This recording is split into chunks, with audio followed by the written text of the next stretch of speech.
नमस्कार बच्चों। अपन पढ़ रहे थे, देखो बच्चों, देलवाड़ा के जैन मंदिर। और देलवाड़ा के जैन मंदिर में अपन ने 5 मंदिरों के समूह के बारे में पढ़ा था। उन 5 मंदिरों में अपन ने पढ़ा था कि पहला मंदिर था विमल शाही मंदिर, दूसरा था लूणवा शाही मंदिर, तीसरा था पार्श्वनाथ जिसको अपन चौमुखा मंदिर भी कह सकते हैं, चौथा था पीतलहर मंदिर और पांचवा था महावीर स्वामी मंदिर। ये सिरोही, राजस्थान के सिरोही जिले के माउंट आबू जगह पर स्थित है, जो 5 मंदिरों का एक समूह है जिसको देलवाड़ा के जैन मंदिर कहा जाता है।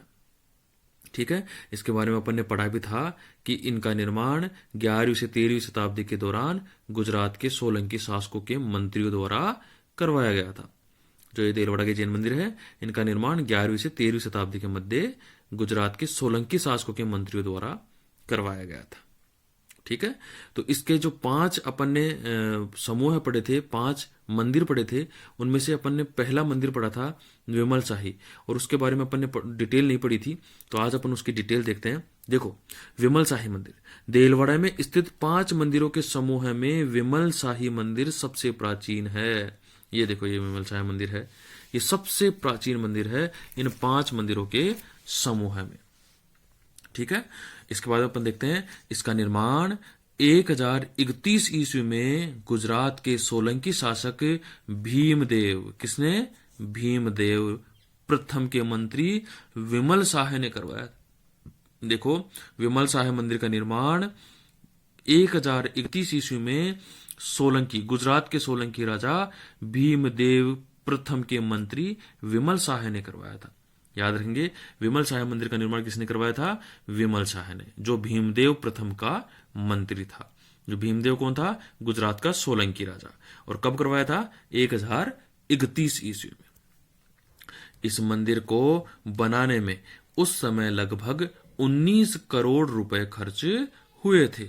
उस समय 1031 ईस्वी में इस मंदिर को बनाने के लिए 19 करोड़ रुपए के लगभग खर्च हुए थे, तथा 1500 शिल्पियों और 1200 श्रमिकों ने 14 वर्षों के अथक परिश्रम से इस मूर्ति एवं शिल्प कला के एक उत्कृष्ट उदाहरण के रूप में स्थापित किया था। देखो, 1031 ईस्वी में 19 करोड़ रुपए से अधिक खर्च इस मंदिर में हुए, तथा 1500 शिल्पियों, 1500 शिल्पकार, मूर्तिकार यहां पर मौजूद थे जिन्होंने इसमें मूर्तियां बनाई, तथा 1200 श्रमिक, 1200 यहां पर मजदूर थे जिसने इस मंदिर को बनाने में मदद की। और इस मंदिर को बनाने में लगभग 14 वर्षों का प्रयास रहा। इस 14 वर्षों का समय लगा इस मंदिर को पूर्ण करने के अंदर। ठीक है, शिल्प कला का एक उत्कृष्ट उदाहरण यहां देलवाड़ा में स्थित है। कभी भी आप माउंट आबू जाएं, ये देलवाड़ा के जैन मंदिर देखें आप, कि उस समय के एक मंदिर स्थापत्य का बहुत अच्छा नमूना है, जिसको 1500 जो शिल्पकार थे, मूर्तिकार थे, उन्होंने यहां पर लग के 1500 शिल्पियों ने यहां पर मूर्तियों का निर्माण किया था, और लगभग 1200 मजदूरों ने इस मंदिर को बनाने में अहम भूमिका निभाई थी। ठीक है, इसके निर्माण में प्रयुक्त संगमरमर के पत्थर को गुजरात में स्थित अंबाजी से हाथियों पर लादकर यहीं लाया गया था। देखो, इसके निर्माण में जो प्रयुक्त संगमरमर का पत्थर है, जो इसमें संगमरमर का पत्थर लगाया गया है, वो गुजरात का है, और गुजरात में जो अंबाजी है वहां से हाथियों पर लादकर यह माउंट आबू सिरोही में लाया गया था। ठीक है, यह मंदिर प्रथम जैन तीर्थकर ऋषभ देव आदिनाथ को समर्पित है। याद रखेंगे, यह मंदिर किसका है? ऋषभ देव का। याद रखेंगे इस बात को। जो विमल शाही मंदिर है, यह मंदिर प्रथम जैन तीर्थकर ऋषभ देव आदिनाथ को समर्पित है, तथा गर्भगृह में आदिनाथ की सफेद संगमरमर से बनी प्रतिमा स्थापित है। देखो, अपने बहुत सरसरी नजर से अपने पहले भी पढ़ा था इनको, लेकिन अब मैं एक एक लाइन आपको लाइन टू लाइन बता रहा हूं, उसको अच्छे से पढ़ेंगे, ध्यान रखेंगे। यह मंदिर अपनी अद्भुत अलंकृत नक्काशी एवं शिल्प कला की उत्कृष्टता से दर्शक को आश्चर्यचकित करती है। मतलब ऐसी शिल्प कला इसमें बनाई गई है कि एक बार अगर कोई दर्शक देखता है तो इसकी तरफ आकर्षित होता है, बहुत अच्छा उसको महसूस होता है। इसे मुख्यतः 3 भागों में विभाजित किया गया है। इस मंदिर को 3 भागों में बांटा गया है। पहला है गर्भगृह, दूसरा है रंग मंडप और तीसरा है प्रदक्षिणा पथ, जहां भगवान बुद्ध की मूर्ति स्थापित है। भगवान जैन तीर्थकर आदिनाथ की, ऋषभदेव की जहां मूर्ति स्थापित है उसे गर्भगृह कहा गया है। रंग मंडप, जहां पर बीच में एक मंडप बनाया गया है, वो है रंग मंडप। प्रदक्षिणा पथ, जो मंदिर के चारों ओर पैदल घूमने के लिए या जो अपन परिक्रमा बोलते हैं वो लगाने के लिए प्रदक्षिणा पथ बनाया गया है। ये 3 भागों में इस मंदिर को विभाजित किया गया है। इस मंदिर के गर्भगृह में श्वेत संगमरमर से बनी प्रथम जैन तीर्थकर आदिनाथ की लगभग 2 मीटर ऊंची प्रतिमा स्थापित है। मतलब लगभग 2 मीटर ऊंची प्रतिमा इस मंदिर के गर्भगृह में स्थापित की गई है, जो किसकी है? प्रथम जैन तीर्थकर आदिनाथ की है, ऋषभदेव की है। याद रखेंगे इस बात को आप अच्छे से, ठीक है। इस प्रतिमा में तीर्थकर को आसनस्थ मुद्रा में आध्यात्मिक ओज के साथ दर्शाया गया है।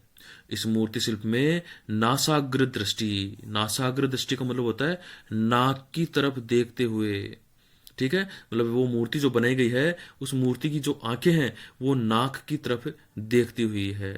श्रीवंश चिन्ह मतलब हाथ में जो हाथ आशीर्वाद के लिए उठा रखा है उसमें चिन्ह बना हुआ है। अजान बाहु मतलब बहुत सारी भुजाएं बनाई गई हैं।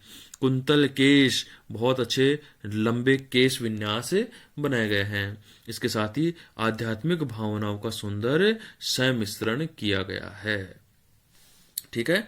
इसके बाद में है मंदिर के प्रदक्षिणा पथ में 57 कोठरियां या देवकुलिकाएं बनी हुई हैं। मतलब मंदिर के जो प्रदक्षिणा पथ है, जो परिक्रमा लगाने का है, उसमें 57 कोठरियां, 57 छोटे छोटे कमरे टाइप बनाए गए हैं, जिसमें छोटे छोटे देवों की मूर्तियां भी रखी गई हैं, ठीक है। देवकुलिकाओं में विभिन्न तीर्थकरों की आकर्षक प्रतिमाएं लगी हुई हैं, मतलब मूर्तियां बनाई गई हैं। कुलिकाओं के सामने की छत 2-2 गुंबदों के रूप में विभेदित है, जिनमें सुंदर शिल्प आकृतियों का उत्कीर्ण किया गया है। सुंदर शिल्प आकृतियां उसमें बनाई गई है। इन शिल्प आकृतियों में सिंह, नर्तक वादक, कमल पुष्प, गज लक्ष्मी, कृष्ण की जल क्रीड़ा एवं तीर्थकरों के जीवन से संबंधित घटनाओं आदि को जीवंत के साथ संजोया गया है। मतलब यहाँ पर बहुत अच्छे तरीके से इन सब मूर्तियों का निर्माण किया गया है।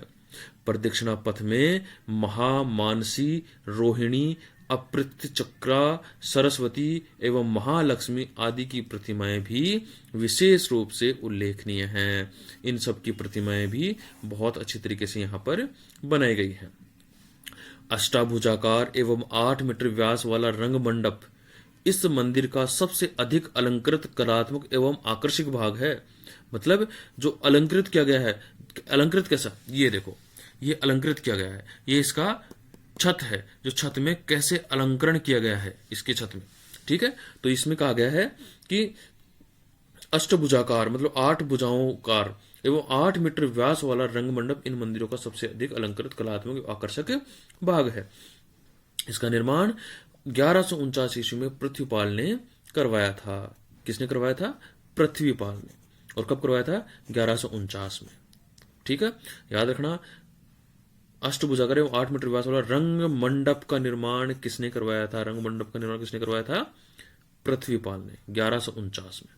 इसकी छत 6.6 मीटर के गोलाकार गुंबद के रूप में बनी है। यह गुंबद 12 अलंकृत स्तंभों एवं तोरणों पर आश्रित है, ठीक है।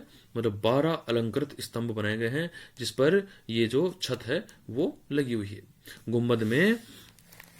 गुंबद में हाथियों, हंसों, अश्वों एवं नर्तकों आदि आकृतियों के 11 संकेंद्रीय वलय बने हैं। मतलब सबके आपस में मिले जुले गुंबद मतलब मूर्तियां बनी हुई हैं। गुंबद के केंद्र के नीचे और झूलती हुई स्थिति में झुमकों को उत्कीर्ण किया गया है। गुंबद के परिधीय भाग में 16 महाविद्या देवियों को खड़ी हुई स्थिति में सुंदरता के साथ साकार किया गया है। मतलब 16 महाविद्याओं का भी यहाँ पर मूर्तन किया गया है। रंगमंडप के स्तंभों पर वाद्य यंत्र बजाती हुई नारियों को भी उत्कीर्ण किया गया है, वाद्य यंत्र बजाती हुई नारियों को भी बनाया गया है। तो यह था अपना विमल शाही मंदिर। ठीक है, अब इस विमल शाही मंदिर को आप अच्छे से याद करेंगे, इसको पढ़ेंगे और इसके बाद में अपन बाकी पढ़ेंगे नेक्स्ट क्लास में लुण वसही मंदिर। ठीक है बच्चों, धन्यवाद।